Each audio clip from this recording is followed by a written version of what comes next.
Hey everybody, Uncle Rich here. This is, guys, it's gonna be a new adventure. It's a new year. That's right. Today's date is January 4th, 2016. And this is show 122.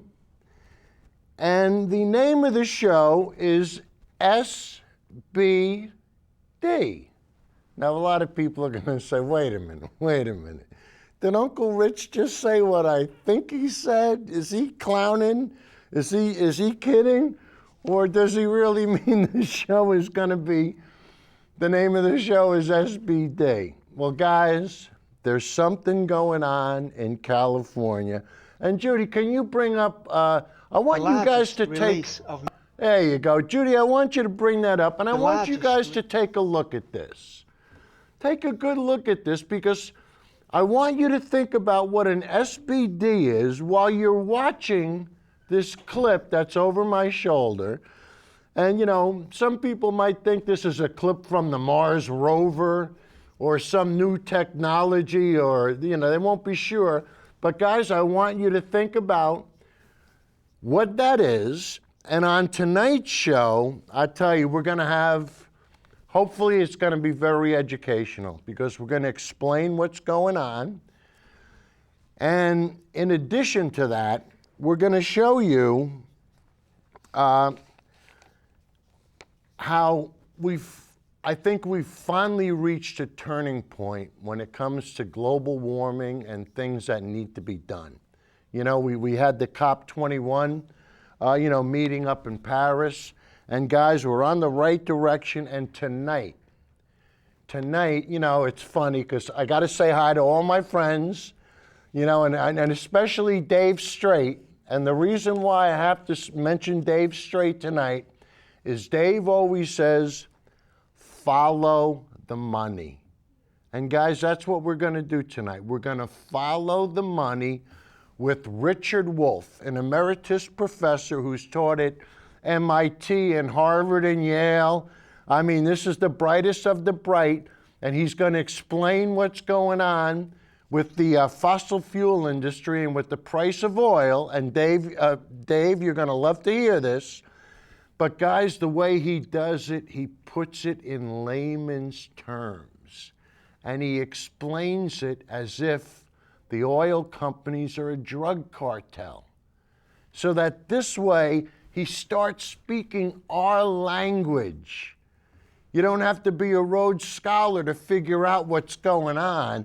And tonight, I'm telling you, tonight, you're going to be blown away, because this guy, I tell you, once I started watching, I said, I got to put this on the show.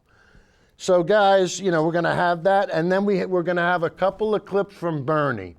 And I tell you, Bernie is such a classy act. So we're going to do a Feel the Burn segment. But guys, we're going to come back to what we initially started with the show, with the S.B.D. And, I have to make fun of this. And guys, the reason why I say that is, were you ever in a situation, and especially when I was younger, and especially with the kids, when you'd be going somewhere and one of the kids would let loose in the car or something. And you'd all kind of look at each other and go, what?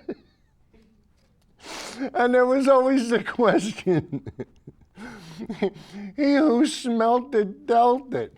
But guys, even though I'm making fun of gas, what you're looking at up in the upper left-hand corner is a gas leak that's taking place in California. And guys, when you see what's happening with this gas leak and how it's destroying this community and how it's killing these people, and I mean, that's the only thing I can say. And what really is driving me crazy is how this isn't national news. I mean, really, and once you start to see the clips tonight, hopefully the light will go on and you'll say, wow, Rich, wait a minute. We need to do something about this. And guys, that's it. I mean, it's come to the point where we have to get involved, we have to do what we can, but when you start to watch these clips and when you see what's going on and how these people, and they're not going to be able to rectify the situation until maybe maybe March. But guys, you know, rather than talk about it, let's start with the clips. So Judy, if we can have, let's see, if we can have clip number 12 now, and this is going to be a clip from Dave, but anyway, Judy. We recently talked about how natural gas mining can be really bad for the environment due to the methane leaks that sometimes occur. And per amount leaked, methane is far worse, far more damaging to the environment than carbon dioxide. We have a story here which really should be national news, and it is not. I have footage to play for you that our TV audience will see from December 17th, which shows a geyser of methane gas spewing from the earth. And as you can see here, if you're watching, it is visible via a specialized infrared camera operated by an Earthworks ITC certified thermographer. The Environmental Defense Fund released the footage last week. This is, quote, one of the biggest leaks we've ever seen reported, and, quote, absolutely uncontained. This story really should be nonstop national news, but you probably haven't even heard about it. This is from Porter Ranch. It's a small town in California, and it's been stinking of natural gas leakage since October 23rd. A storage facility is spewing methane, and it has now forced thousands of people out of their homes to avoid the dangerous fumes that can cause illness. The California Air Resources Board shows that the methane gas is spewing into the air at a rate of somewhere between 44,000 and 58,000 kilograms per hour. This is an insane amount, Lewis, and Los Angeles city attorneys reached a settlement with SoCalGas to arrange temporary housing for residents that are affected. People have been relocated, over 2,000 families relocated. The fumes pose a huge threat. This is huge, and we're hearing almost nothing about it on corporate media. And I'm not sure why that is. I mean, disasters, natural disasters, things like that always get tons of media attention. Whenever families are displaced, right, there's lots of media coverage. The tornadoes, for instance, that just happened. And sometimes that's a couple dozen families, right? We're talking about over 2,000 families here directly related to fossil fuels. And I don't know what I doubt that the corporate media outlets we're talking about have connections to this company. That's highly unlikely.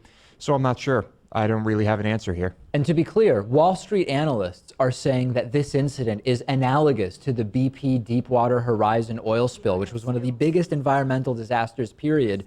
And part of the problem in stopping the leaks here is that the base of the well is 8,000 feet underground. So initial efforts to stop the leak have not been successful. And remember, as I mentioned, methane, the main component of natural gas, is 25 times more potent than carbon dioxide when it comes to its climate change impact. This is a huge, huge deal. 1/4 of the human-caused global warming that we've been experiencing is attributed to methane emissions.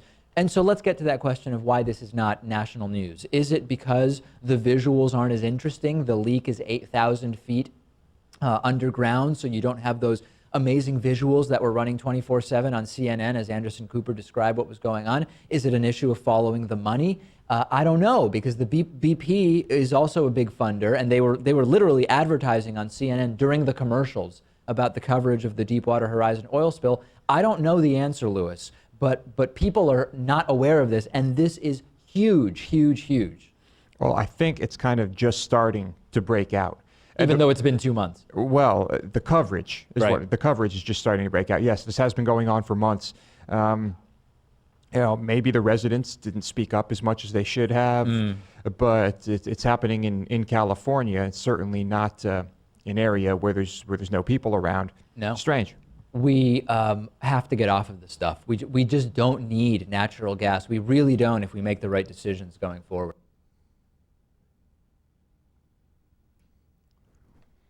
Guys, you're going to say, how can this be going on for this long and nothing's happened yet. A lot of people don't understand this, but natural gas, the gas that actually comes out of the ground when you drill, is colorless, tasteless, and odorless. So the people that live downwind have no idea what's in the air. Now you're going to say, Rich, please. I have natural gas in my house, and if the pilot lights go out, I can smell the gas, and there's no mistake about it. Yes, you can. And the reason why you can is because the gas companies have to put a chemical in called mercaptan so that it smells like rotten eggs, more or less. So that if they didn't, do you know how many explosions there would be? And this is what's going on in California. The people don't know because this is coming straight out of the ground. And through the next couple of clips, we're going to show you exactly how the drilling takes place. And we're going to leave no stones unturned with this because this deserves the attention that we're going to give it. So, Judy, let's have clip number 13, please. Last week, we showed you this infrared time-lapse image of the natural gas leak in Porter Ranch, California. With this, we can see what people there have been smelling and getting sick from for nearly 2 months now. This huge, out-of-control natural gas leak that they just cannot get under control. Big rolling clouds of methane gas. This thing has been leaking for weeks now, and the gas company says they're still nowhere near figuring out how to stop the leak. They're still estimating that this leak could keep going on for 4 more months before they figure out how to stop it. And the scale of this thing near Porter Ranch, California, in Southern California, the scale of this thing is nuts. State air quality regulators estimate the leak is releasing so much methane per hour that this one leak basically accounts for 25% of all the daily greenhouse gas emissions in the entire state of California. So we have these infrared images of the leak, right? Natural gas, you can't see it, right? So you can't see it without some sort of imaging technology that lets you see it in the atmosphere. These infrared images help us see it. We also have the state's own numbers about the leak. But today, we got a new indicator about the scale of this ongoing billowing problem in Southern California, because today the Federal Aviation Administration has now banned planes from flying near this thing. This leak is now a no-go zone, not just for the neighbors on the ground, but for planes in the sky. A spokesman for California's Office of Emergency Services says the flight ban at the site of the leak is partly for protection of gas company workers on the ground. They don't want them distracted by low-flying planes. But they also told us today that pilots may be at risk of getting sick from the fumes as they fly through the giant plumes of gas. So pilots are not going to be allowed to fly closer than 2,000 feet, and that restriction lasts from now until March. We reached out to the FAA tonight about this flight ban. They told us that they have received at least one request so far to be an exception to the no-fly order. They've had at least one request to basically violate the no-fly order, and that request came from NASA. NASA apparently wants to fly some kind of monitoring drone through the area where there's been this huge leak.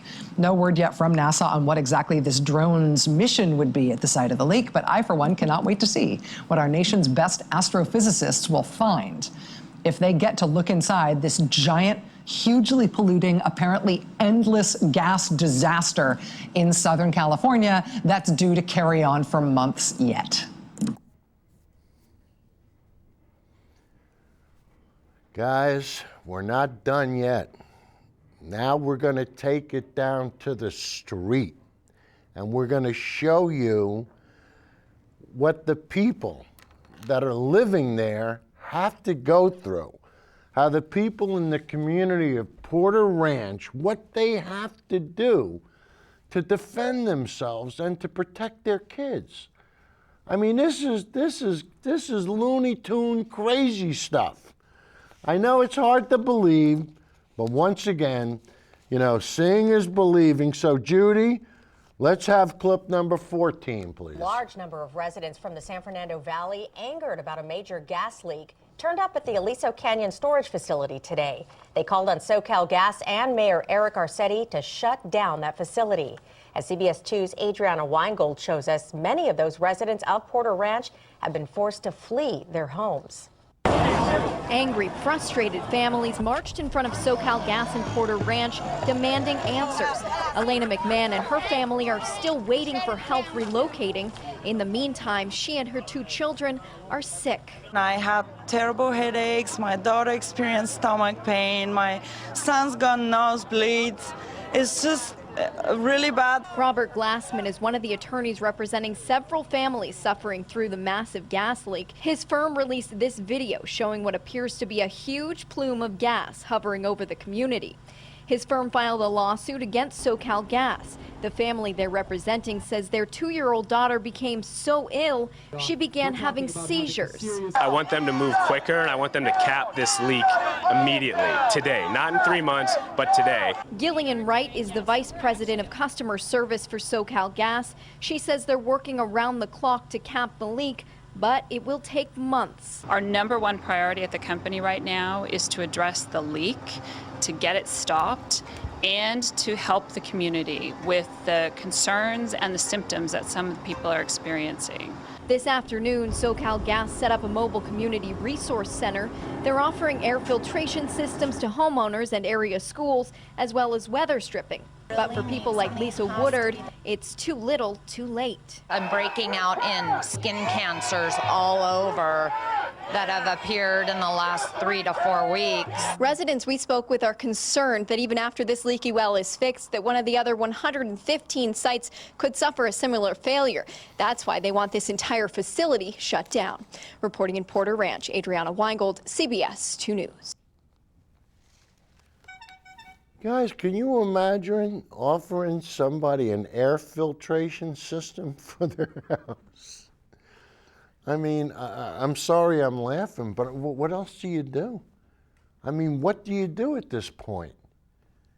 And, you know, we're not done yet, because I tell you, the Young Turks, these guys really tied into them, and they took no prisoners. And I tell you, you know, we always try to take a fair and balanced approach. We try to use, you know, the old Fox equation, fair and balanced. And you're not going to believe, you know, what goes on with the politics and who's behind this or who's not behind this. But the next clip, like I said, these guys take no prisoners. And, you know, when you see what they have to say, I think you're going to be in agreement with them. So, Judy, let's have clip number 15, please. A methane leak has been reported in Porter Ranch, California, which is in the San Fernando Valley area of Los Angeles. Now, this methane leak actually started last October, but it hasn't made many headlines, even though the ramifications of this leak are disastrous. Now, a nearby Southern California gas company natural gas well began leaking at a rate of 110,000 pounds an hour. Now, if you think that sounds like a lot, you're right. That's a lot. Yes. Now we have infrared footage showing what the leak looks like. Rachel Maddow actually did a great report on this, so I want to show you a snippet of her coverage, which includes that footage. Let's take a quick look at that. Last week, we showed you this infrared time-lapse image of the natural gas leak in Porter Ranch, California. With this, we can see what people there have been smelling and getting sick from for nearly 2 months now. This huge, out-of-control natural gas leak that they just cannot get under control. Big rolling clouds of methane gas. This thing has been leaking for weeks now, and the gas company says they're still nowhere near figuring out how to stop the leak. They're still estimating that this leak could keep going on for 4 more months before they figure out how to stop it. And the scale of this thing near Porter Ranch, California, in Southern California, the scale of this thing is nuts. State air quality regulators estimate the leak is releasing so much methane per hour that this one leak basically accounts for 25% of all the daily greenhouse gas emissions in the entire state of California. So that goes towards my point, which is, look, sometimes you hear these things. Well, 110,000 pounds an hour of natural gas. And you'll hear like, oh, but actually within context, it's not that bad. No, in this case, it's really, really bad. It's extremely bad. People have been evacuated from their homes. Property values in Porter Ranch, which, by the way, property values in Porter Ranch used to be extremely high, are decreasing rapidly. I mean, people are questioning their livelihood because of this, because people were planning on retiring on the equity of their homes, and now their homes have lost so much value. But forget about that. People's lives are in danger, which is why they're leaving the area, and they're spending as much as $8,500 a month to rent places. Landlords are taking advantage of the situation, which is even more sick. Now, SoCal Gas expects to have the leak fixed in 3 to 4 months. Well, thanks for getting to it. Until then, the company is paying to relocate and house residents and pets sickened by fumes that health officials and independent experts say can cause headaches, nosebleeds, nausea, and other short-term ailments, but supposedly pose no long-term health risks. I don't know if I buy into that. The Southland Regional Association of Realtors has amended residential purchase disclosure agreements for the San Fernando Valley to advise that there is no definitive time frame for controlling the gas leak. So now, first off, you have the damage to the environment that Rachel was talking about, because methane is a huge part of what causes which is worse than carbon emissions, which leads to climate change. Right. Significantly worse, 25 times worse than carbon emissions. So to leak 110,000 pounds of this per hour is devastating, devastating. Then you've got the personal health problems that Anna just mentioned. Then you've got the property issues that that we have here. Plus, people are bleeding and have headaches, and their kids are sick. They're checking them into hospitals. Then there are people who are already sick and bedridden in that area. Now they got to get removed from that area entirely and moved into other places. Who's going to bear that cost? So every once in a while, when we have the BP oil disaster, you have disasters like this, people go, golly gee, what could we do? No, well, wait a minute. We could have had more regulation to make sure that we weren't relying on 50-year-old pipes.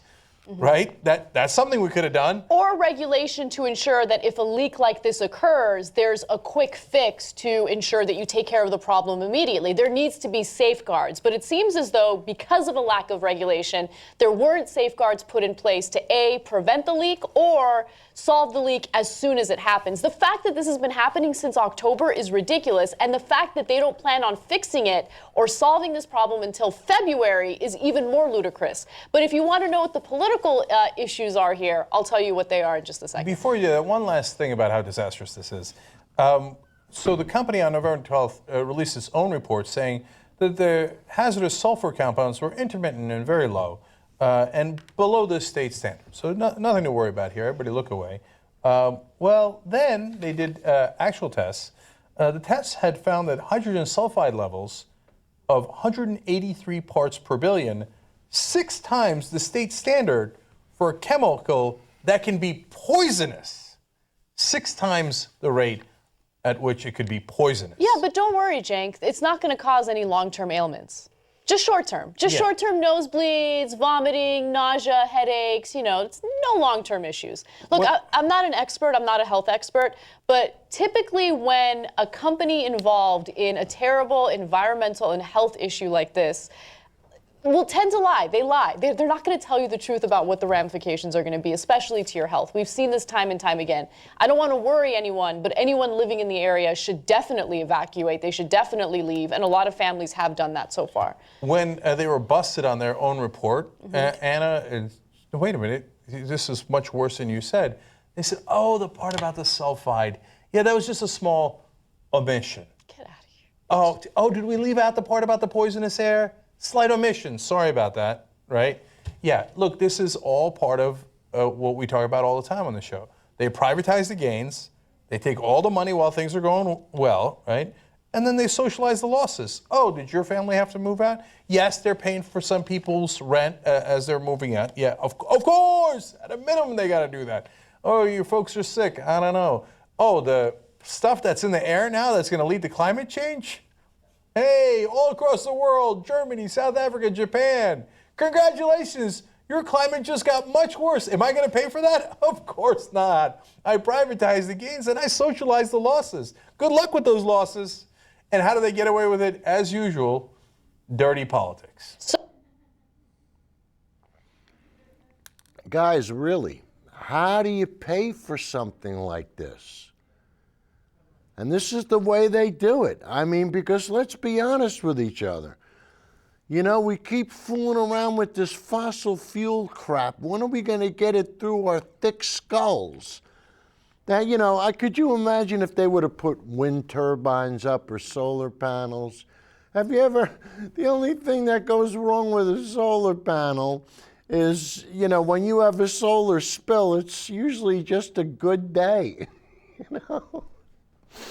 And I mean, you know, you could see what they were talking about, having more regulations, you know, to control the industry so that this way stuff like this doesn't happen.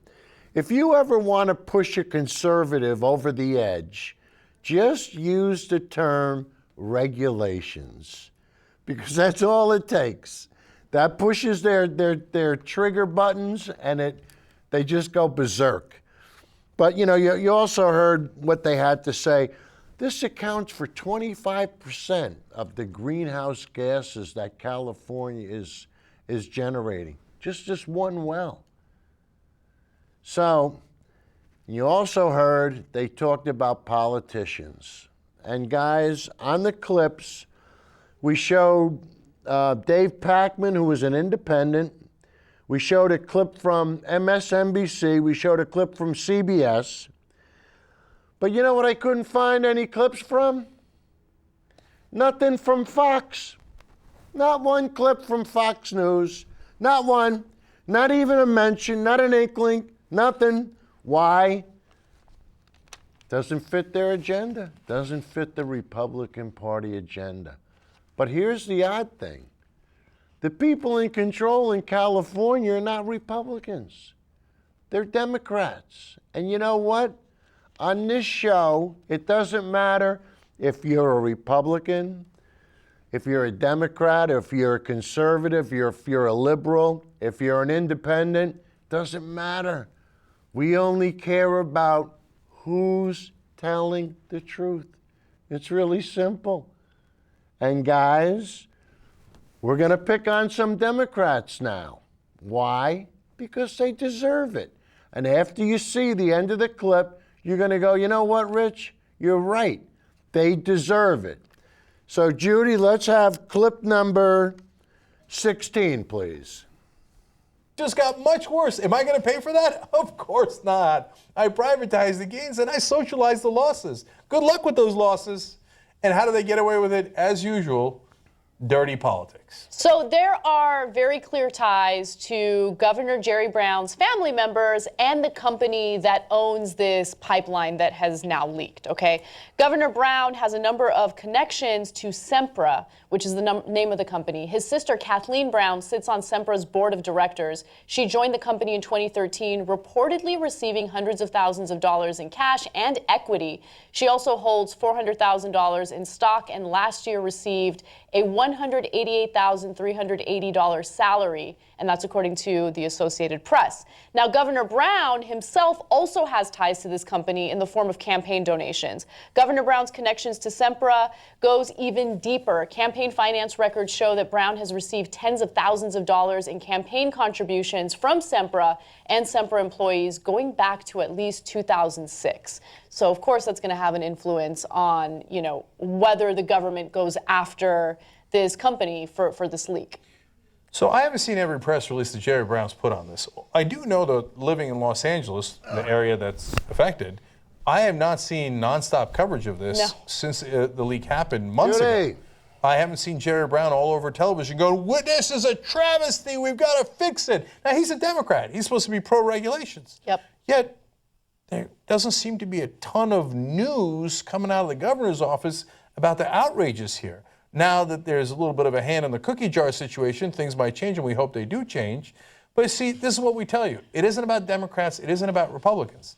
If you have a system where the people that are in power and the politicians get money from private interests to run their campaigns, who are they going to work for? They're going to work for those private interests.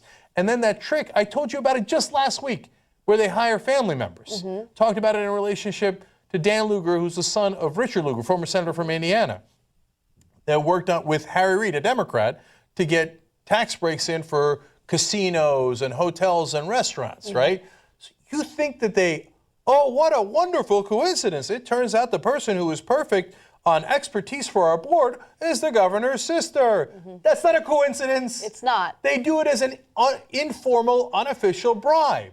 So that if something like this happens, It's funny that they have the informal, unofficial bribes, and then they have the official, very transparent bribes in the form of campaign donations. Look, what makes it even more egregious, Cenk, is that Governor Jerry Brown is known for being very vocal about climate change. Okay, he was one of the U.S. representatives who, not in terms of like Congress representatives, but U.S. politicians that went to Paris during these negotiations. He's been vocal about how we need to do something about climate change. If he's definitely passionate about that issue, then he should come down very hard on Sempra and what's happening in Porter Ranch right now. He should be very vocal about it, and I haven't heard much from Governor Jerry Brown, to be honest with you. and now that the LA Times is writing about it, we're talking about it, Rachel Maddow's talking about it, my guess is that Jerry Brown will come out very belatedly months later and tell us how outraged he is. But Guys, did you hear that? I tell you, I love it. An informal, unofficial bribe. Really, when you pay somebody $400,000 and a salary of $188,000, it's informal and it's unofficial, but it's a bribe. And Uncle Joe, as you could see, we're fair and balanced on this show. And things are going to start to happen now. Why? Because once they find out that Uncle Rich and all his buddies on Facebook are onto him, you watch, things will start to change. And we love to put the pressure on. Oh, and now speaking of Uncle Joe, you guys are probably aware of what's going on in in Oregon. You know, there's been a bunch of guys took over a refuge, and they're all patriots. And anyway, Uncle Joe said he's going to go out there to support his fellow Americans. I said, Joe, he asked me if I wanted to go with him. I said, Joe, I'll watch from the comfort of my couch, you know, but keep me posted and keep me abreast of what's going on Facebook. But I tell you, Uncle Joe has been so brainwashed, guys, and you're going to say, Rich, you can't just assume that Uncle Joe's been brainwashed. Guys, I'm telling you.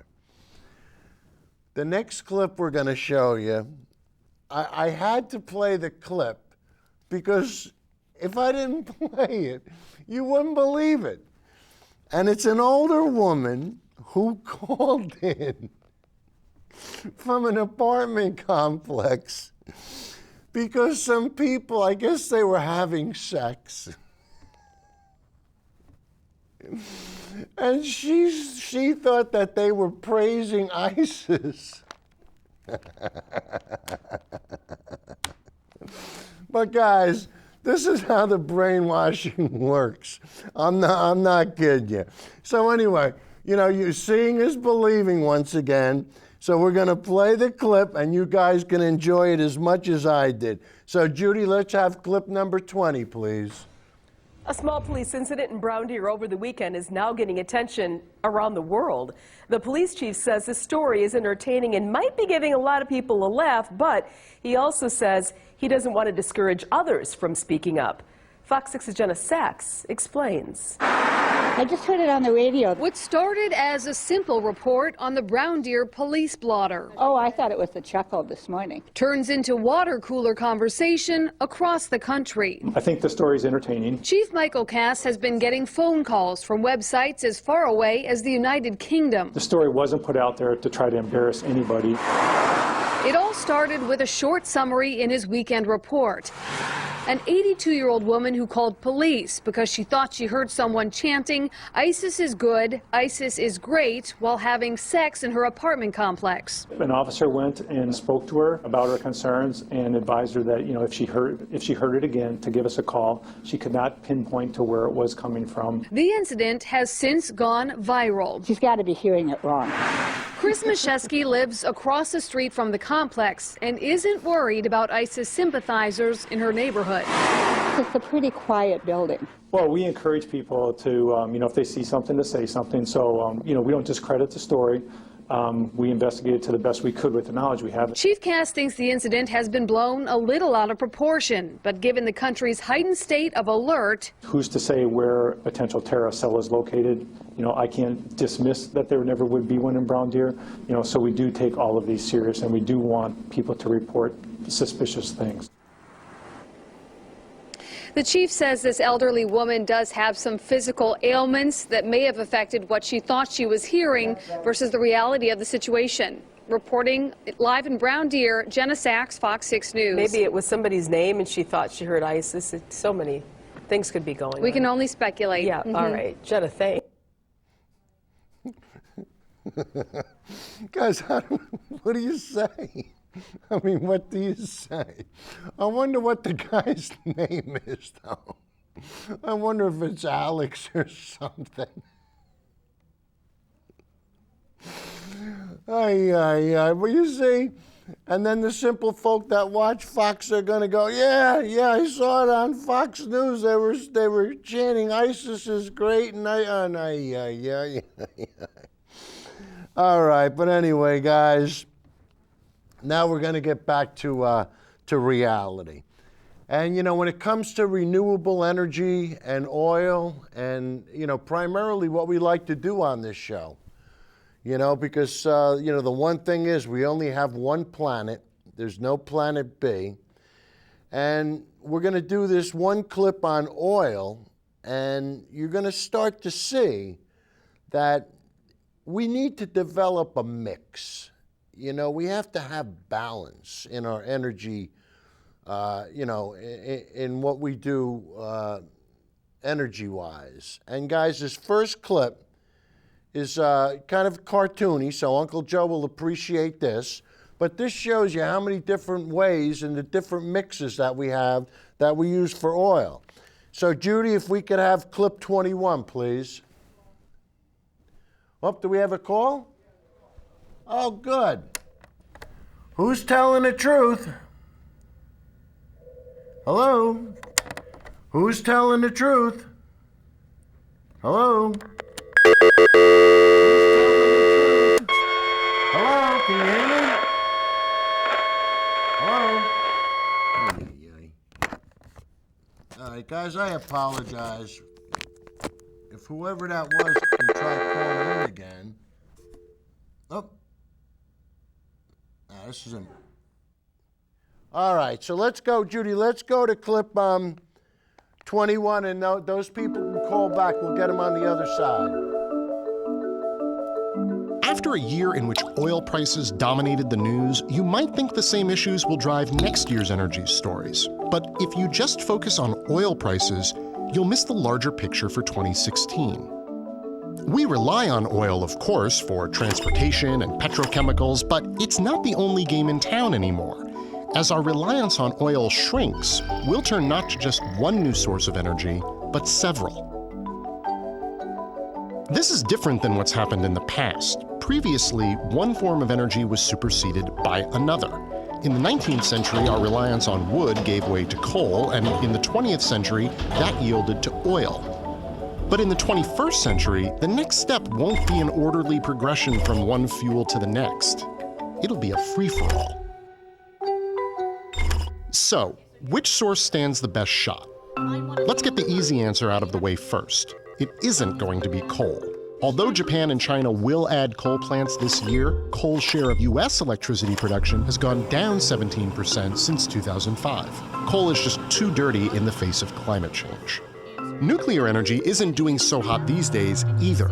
Since Fukushima, several aging U.S. plants have been closed, and Germany, Japan, Taiwan, and other countries are planning to phase out nuclear energy altogether. From there, though, the energy picture gets a lot sunnier. Natural gas is the big success story of the past few years, pouring out of U.S. fracking projects and undercutting coal as a cheap source of electricity. Wind power is as cheap as coal in Germany and the UK, and demand for solar is actually the highest it's ever been.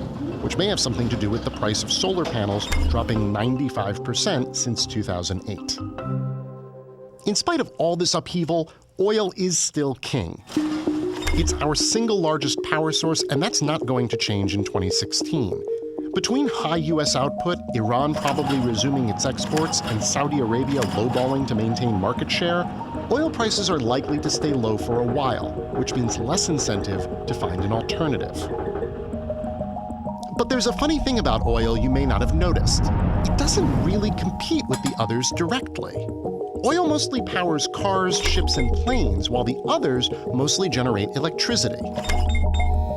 The wild card for oil in 2016 and beyond is how fast cars might start to run on electricity instead of gasoline or diesel. If and when we see a big shift, it may signal the true end of the oil age, but it won't be replaced by the solar age or the biofuel age or the wind age. It'll be replaced by all of them.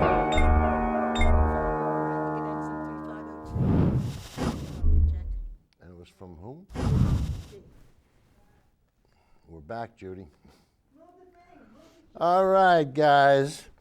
So anyway, the next clip that we're going to do, and this is the one we were talking about, is from Richard Wolff. And I was trying to bring this up on my computer. Just bear with me 1 second. Oh, we got a call. Who's telling the truth? Yes, your phone's finally working. I had to call in and just wish you Happy New Year. Well, thank you. The same to you. And so far the show has been interesting. Are you going to follow up on more of the political people who are actually running the town where this leak is occurring? And also the fact that about 80% of California is run by Democrats? Why aren't they yelling and screaming? Well, that's what, now that we're on to this, we'll follow up on it. And I think the most important thing is, it's not what political party is involved. The first thing is that we get it rectified. And then, but I mean, you could see, on this show, we're not about politics. We're going to come after everybody. Yes, but politics will affect the solution. Politics will affect the what? The solution. Because as you mentioned... Yeah, that's true. Because, what happens is... bribery will get you everything you want. There you go. And now you see what the Republican Party has been doing to this country. Not just Republicans. Well, no, the lion's share. Look at all the global deniers. They're all Republicans. And why? Because they've been bought.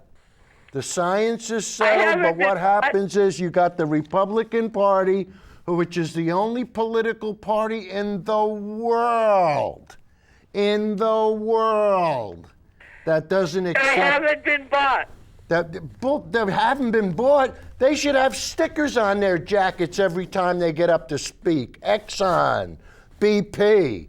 I mean, come on. And here's the problem. Here's what really, really, really bothers me. Yeah? The fact that you've never taken the time to look into it. And that's what bothers me. No, you don't know that. Well, I know that because the thing is, if you would have looked, you would have found out. Because the science, and that's one of the reasons why I do this show, is because I got science on my side. And nobody can take that away from me. And we don't get stuff wrong. It's that simple. You have a political party that you have to stand up. You have to go along with what they tell you. And why? You even know my political party. I know who you. When you're a denier, you're a denier for one reason. No, I'm not a denier. You just haven't convinced me. Well, what does it take to convince you? If NASA doesn't convince you, if the National Academy of Sciences doesn't convince you, if COP21 in Paris didn't convince you, what will convince you? What could possibly change your mind? Continuing to listen. Why? Do you think that we have to keep going over that the Earth is flat, that gravity is real, that there's other galaxies? We don't need, the science is settled. You're using this as an excuse so that you can stand behind your political party. And that's the only reason. And, why don't you just be on... that you put it, you're saying you don't use politics, but you just did. I want to point out that on this show, we don't stand behind a political party at all. We just proved that to you. If I were to stand behind the Democratic Party, do you think I would have played that part of the clip that showed that Jerry Brown and his daughter are in cahoots? Of course not. But you see, you don't understand this because the thing is, you guys have been so brainwashed through your lives that you can't understand reality anymore. And this is what makes me crazy. Science doesn't lie. Thermometers don't lie.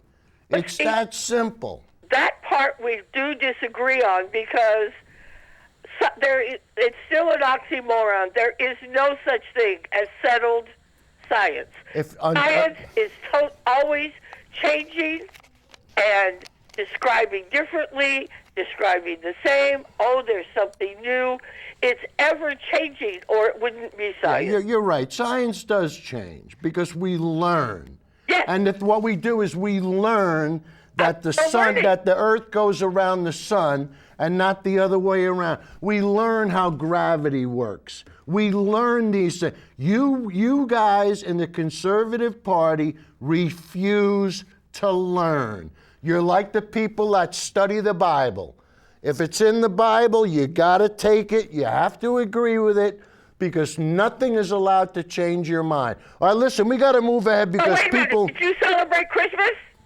What difference does that make? Do I celebrate Christmas? Well, if you don't believe in the Bible, then you can't celebrate Christmas. Why can't I celebrate Christmas? I'm not Jewish and I celebrate Rosh Hashanah.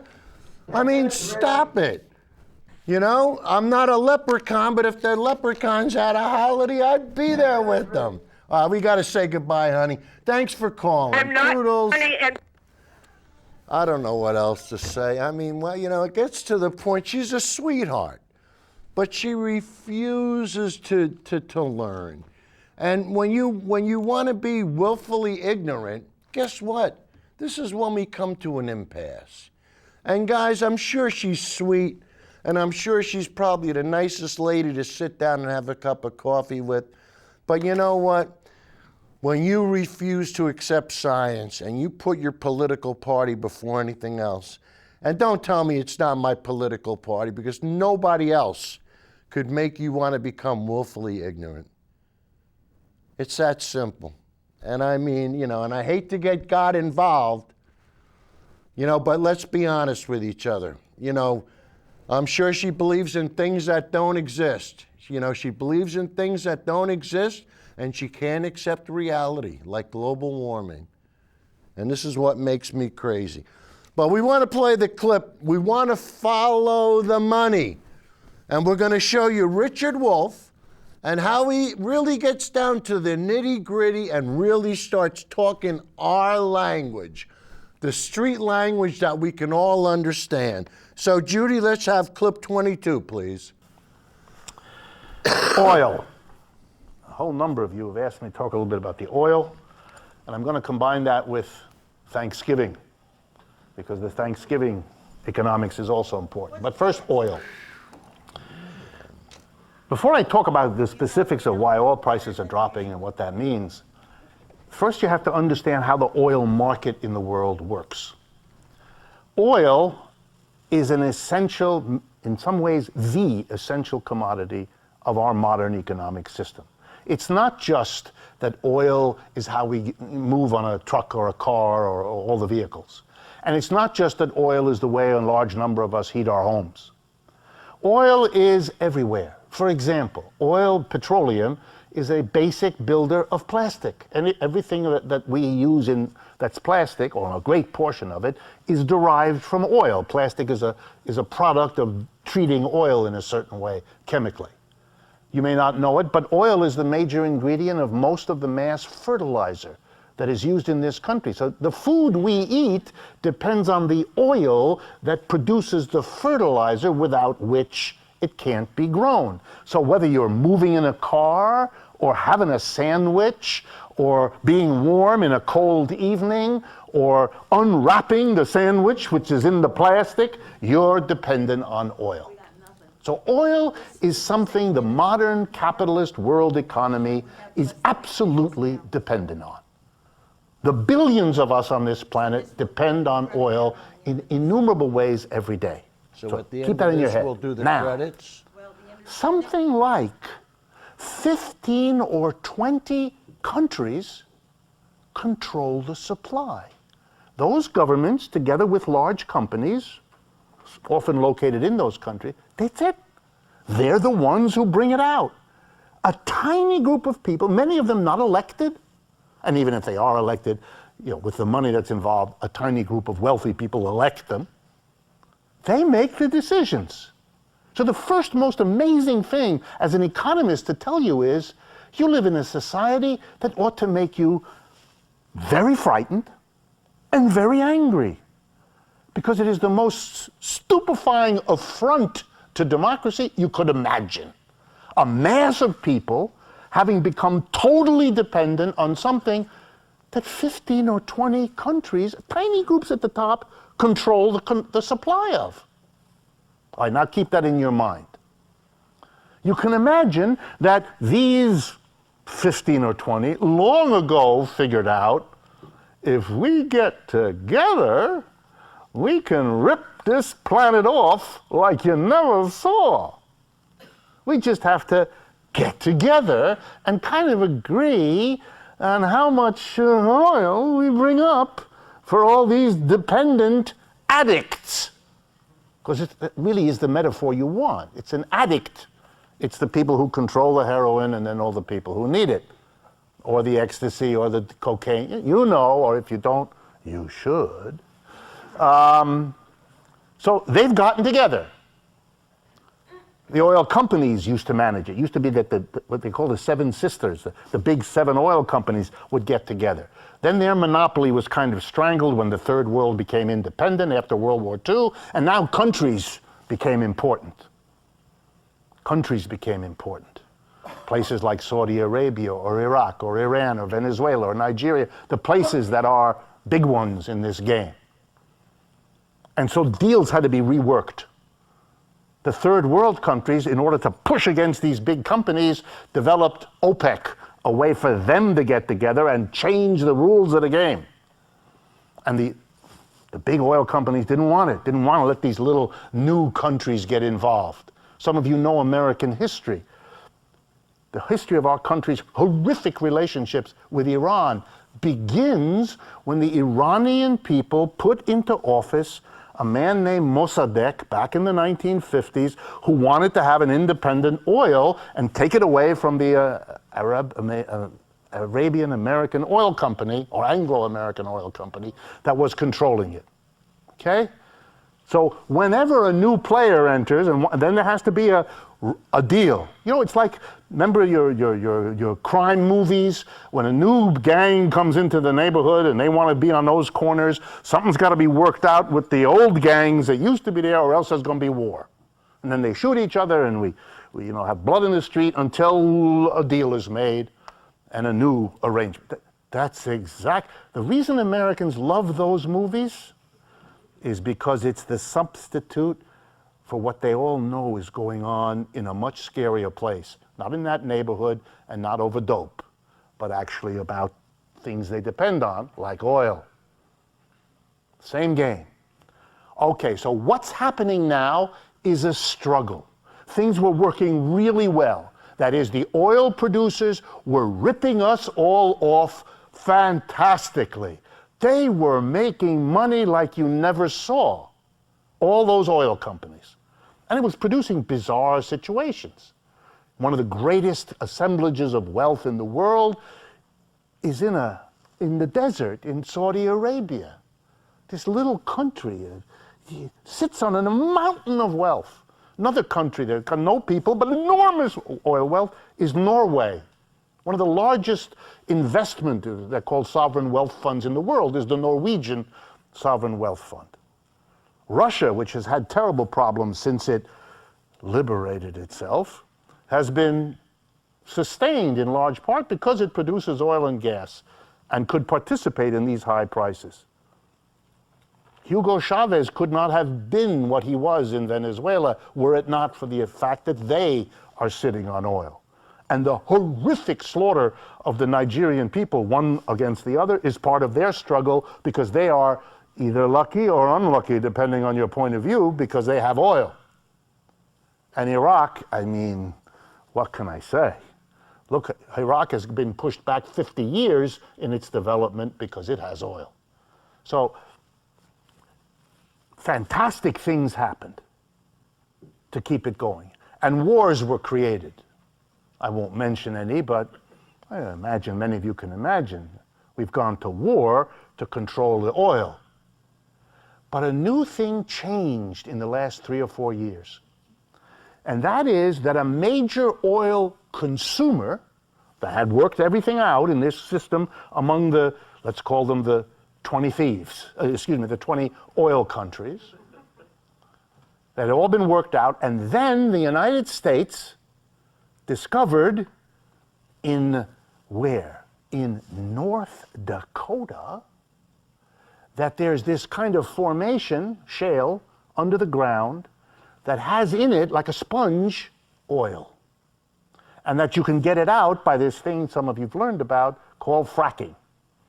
Pumping chemicals at high pressure down and bringing that stuff up. And suddenly, the United States, from being a massive importer of oil, is producing more oil than it itself needs, is becoming an exporter. And now the question is, it's like a new gang in the neighborhood. How's this going to get worked out? Who's going to suffer? And the United States is pumping oil like crazy, asserting, like a new gang on the block, we're important. You got to take care of us. And it's a bad moment because the world economy, despite what it says in the New York Times, isn't recovering.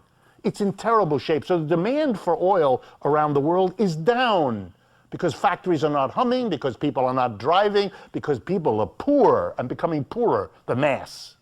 So the demand for oil is going down. The United States is pumping like there's no tomorrow. And what you get, if the demand is down and the supply is up, the price starts to go down. Guys, that's what it boils down to. The laws of supply and demand. And we're starting to out-supply ourselves. So that's why we're starting to ship it out. And this is what happens. But you know what? I think the next show we're going to start by doing the whole clip because there's another. I really want to try to get the whole clip with him because I tell you, he deserves to be heard. Good night, Rich. So I got to say good night, guys. It's been a real pleasure, and it's awful cold outside. Toodles!